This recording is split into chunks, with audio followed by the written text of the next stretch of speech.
Ketika Rasulullah Fathi Mekah, Nabi kan tawaf terus mencium hajar, itu di belakang. Jadi kalau menamakan sholat itu ritual. Jadi artinya apa? Ritual-ritual yang kita lakukan itu macam-macam cara pandang. Orang ateis itu kan Cina, kan Korea itu kan, ya Cina lah, Korea, Jepang, RRC itu kan sipit. Itu ya yang namanya ibadah, sembahyang harus ada patungnya, atau ada arcanya, atau ada benda-benda itu. Orang Islam kan nggak ada sama. Makanya mereka itu, kok bisa?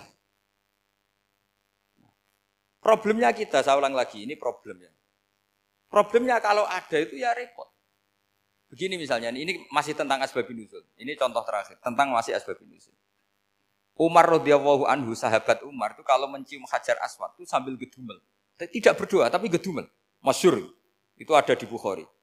Alim tu annaka hajarun la tadur wa la tanfa. Walau la anni ra'aitu Rasulullah qabbalaka ma qabbaltuka. Saya tahu loh. Nyium hajar aswad dicium, tapi sambil gedumel. Saya tahu loh, kamu hanya batu, enggak mandoroti, enggak manfaati. Kamu jangan GR, saya cium itu jangan GR. Kalau saja saya tidak melihat Rasulullah mencium kamu, maka saya ada sudi nyium kamu. Dah gitu aja. Terus itu tiap nyium hajar itu tidak doa. Kalau kamu kan enggak minta kaya, minta macam-macam. Kalau Umar malah gedumel. Nah, kenapa demikian? Itu ada asbabun nuzulnya. Umar itu saksi sejarah. Ketika Rasulullah Fathi Mekah, Nabi kan tawaf terus mencium hajar. Itu di belakang masih banyak orang kafir. Kebetulan Umar masih di sana. Sudah Islam Umar, tapi dia di belakang. Dengar orang-orang kafir, Muhammad itu tua aneh. Katanya melarang nyembah batu. Ternyata dia nyembah batu. Jadi Nabi nyium hajar aswad itu dikira nyembah. Katanya ngelarang nyembah batu, tapi dia kok nyembah batu. Karena Nabi mencium hajar aswad. Nah, karena untuk menghilangkan stigmasi itu, Umar tiap nyium hajar aswad itu ngomong gitu. Ada kan ada sound system, mungkin jadi sound system. Supaya jelas bahwa penciuman ini bukan karena menyembah. Artinya mudah sekali kenapa Umar ngomong gitu. Karena asbabun nuzulnya seperti itu. Coba kalau kamu tidak tahu asbabun nuzul, Umar maksudnya gimana? Enggak doa, enggak apa kok malah ngomong gitu kan.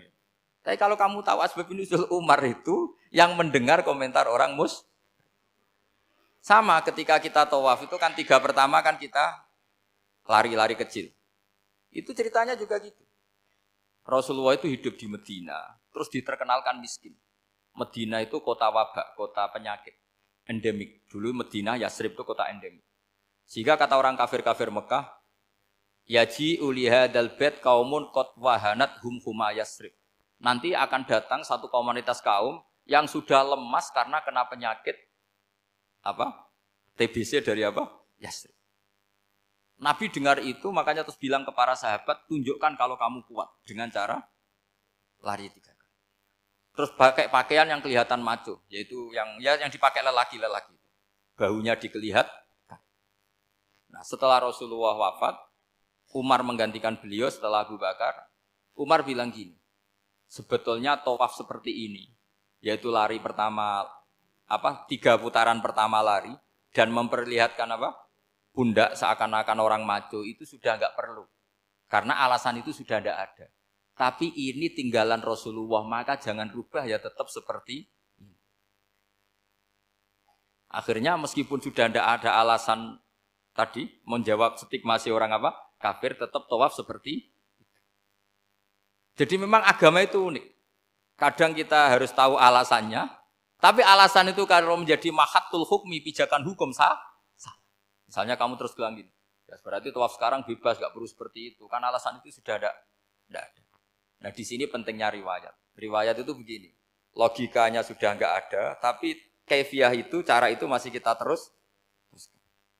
Dan itu memang, saya ulang lagi, harus tahu asbabun nuzul. Saya beri contoh ya misalnya, wa idza darabtum fil ardi falaysa 'alaikum junahun an taqsuru minas shalah. Terus ayat di mana? In khiftum ayyaftinakumul ladzina kafaru. Jika kamu pergi dalam keadaan takut ditangkap orang kafir atau takut diculik orang kafir, maka kamu boleh mengqasar salat. Itu jelas ada ayat in khiftum ayyaftinakumul ladzina kafaru. Jika kamu takut diculik orang kafir. Sehingga ketika ba'da Fathi Mekah, setelah Mekah dikuasai Islam, Umar tanya, "Ya Rasulullah, kenapa engkau masih salat qasar?" Bukankah kita sudah aman? Waqad qala ta'ala in khiftum ayyaftinakumul ladina kafaru. Allah ngendikan boleh mengkosor itu kalau dalam kondisi takut. Waqad kunna fi amrin, sekarang kita sudah aman. Jawabannya Rasulullah itu unik. Ya Umar hadihi sodaqotun, faqbalu sodaqoh. Ini sodakohnya Allah, bonus sudah terima saja, enggak usah catatan-catatan gitu. Sehingga era Umar ya ada lagi yang tanya Umar ke gitu. Terus kata Umar, sa'al tu dzalika Rasulullah sallallahu alaihi wasallam faqala hadihi sodaqotu wa faqbalu sodaqoh. Sudah ini bonus dari Allah, terima saja. Ini kan unik. Padahal kalau secara disiplin ilmu kan begini. Kamu boleh mengqashar sholat kalau dalam bepergian dan dalam keadaan takut. Logika hukumnya kalau tidak takut, tidak usah. Sama seperti begini. Kamu kalau pergi jauh seperti saya Pak On, itu ngosor sholat apa enggak? Ngosor kan? Alasannya kalau kosor itu, kalau pergi itu masyakot, repot. Sekarang pergi kita pakai Alphard, pakai Innova. Bawa uang, disupirin, itu masyakot enggak? Enggak kan? Tetap boleh jamak enggak? Boleh. Sebenarnya kamu jamak itu karena pengetahuan hukum apa karena enak jamak? Kalau alasannya masyakot, kan sekarang sudah ada. Enggak repot. Ya sudah pakai hadis tadi, ini hadiah, terima saja. Jadi makanya agama itu riwayat. Tapi ada saja ulama yang agak balik loh. Agak balik loh gini, banyak juga ulama misalnya duwe gawe, ibunya sakit terus ribet jamak sholat. Kenapa? Ribet ngurumat ibu. Makanya ada saja kiai yang duwe gawe mantu itu terus jamak sholat, tapi jangan ikuti. Tapi ada saja karena alasannya jamak itu karena apa? Repot. Ya ada saja, tapi ya jangan ditiru. Cuma saya ini cerita apa ya, analisis hukum itu memang agak-agak unik. Jadi tadi kadang Nabi itu ditanya, ya Rasulullah kita dulu boleh jamak qashar ini kan karena itu ayat tinakumul ladina kafaru, takut diancam orang kafir. Sekarang aman, kenapa tetap jamak? Jawabannya Nabi, ini hadiah, terima saja. Ya ada sahabat yang bantah, kenapa Nabi? Allah itu zat yang baik. Kalau sudah ngaji bonus nggak pernah ditarik lagi. Makanya Nabi kalau berdoa itu unik. Ya, siapa yang disiksa di dunia karena dosanya, fawahu akramu min ayyus sanniya uqubatahu fil akhir. Kalau ada orang salah kok di dunia sudah dikasih sanksi, Allah itu lebih mulia untuk mengulang nanti di akhirat. Akram itu Allah terlalu mulia, maksudnya orang kepikiran, wis males ya selesai, tidak akan di. Kalau sampean kan enggak, masih ingin lagi. Jadi itu cara berpikir apa? Nubuah. Jadi berpikir nubuah itu beda. Ada orang pas sujud diinjek sama orang fasik. Diinjek, kemudian si yang sujud tadi, wallah la yaghfiru wallahu laka, demi Allah tidak akan ngampuni kamu. Itu langsung Allah memberi wahyu sama Nabi di zaman itu. Bilangin yang sedang sujud itu, dia harus minta maaf sama saya, kata Allah. Mangzalladzi yata'alla ala fulan. Dia bersumpah bahwa Allah tidak akan memaafkan orang itu. Itu harus diralat. Nabinya iskal, kenapa ya Allah? Yang Tuhan itu saya ini punya sifat dua, bisa menyiksa dan bisa memaafkan. Kenapa dia milih sifat saya satu tidak memaafkan? Akhirnya apa? Orang yang nginjek tadi sama Allah dikasih tobat dan jadi orang soleh. Jadi itu makanya kamu nggak boleh jadi orang ekstrim nyifati Allahnya satu. Nggak boleh, Allah tetap bisa yaghfiru liman yasha wa yu'adzibu may yasha. Sifatnya Allah dua ya tetap dua, nggak boleh kamu pilih satu.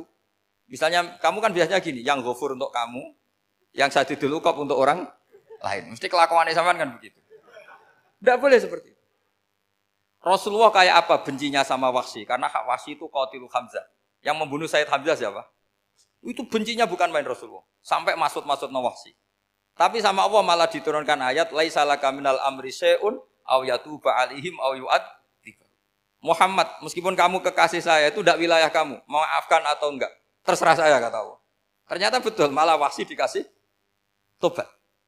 Nah sekarang enggak, orang itu nyifati Allah sama orang lain sadidul iqab, kalau sama dirinya enggak boleh seperti itu. Allah ya sifatnya tetap dua. Jadi boleh kamu misalnya berdoa, ya Allah mbak yang cantik itu semoga dapat jadi istri saya. Mbaknya juga boleh berdoa, ya Allah naudzubillah min dzalik. Jadi ini adu kekuatan, nanti terserah nanti Allah pihak yang mana. Kayaknya pihak yang perempuan mungkin. Karena kasihan kan kalau cantik dapat orang apa? Saya tuh andaikan boleh fatwa fikih, yang saya haramkan tuh orang jelek dapat orang jelek. Karena kasihan anak-anaknya, tahu-tahu jelek banget.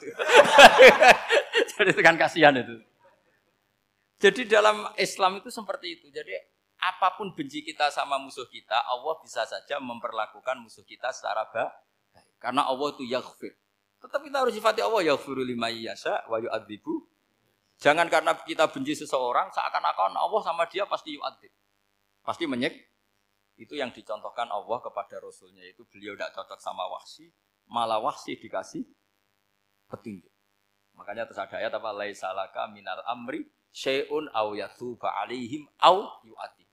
Muhammad, tidak wilayah kamu. Saya menentukan mengadab atau mengam.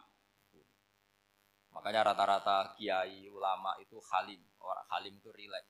Layinal janib, tidak gampang menvonis orang lain. Biar Allah tetap dengan sifatnya yaf'alu ma yasha, bahwa Allah bisa melakukan apa saja. Soal kamu benci sama seorang, benci saja atas nama kamu. Jangan nyatut-nyatut Allah. Misalnya kamu cinta seseorang, wah ini yang calon presiden ini harus jadi presiden. Ternyata Allah menghendaki jadi menteri, mau apa? Ya Allah yaf'alu ma yasha, mau apa coba? Yang kiai atau Pak On, DPAI, patutnya kan menteri agama itu Pak On. Tapi kalau Pak yang takdir gitu mau apa? Ya sudah, Allah yaf'alu. Santai aja. Itu rileksnya ahlul ilmi, ya sudah santai saja. Ini negaranya Allah, ini kerajaan Allah, ini buminya Allah, ya Allah biarin yaf'alu. Mas, jadi Tuhan Allah kamu yang repot. Kira-kira jadi Tuhan itu Allah kamu yang repot. Ya Allah biar tetap yaf'alu mayasa. Allah boleh yaghfiru liman yasha wa ya'dzibu mayasa. Saya kira demikian. Assalamualaikum warahmatullahi wabarakatuh.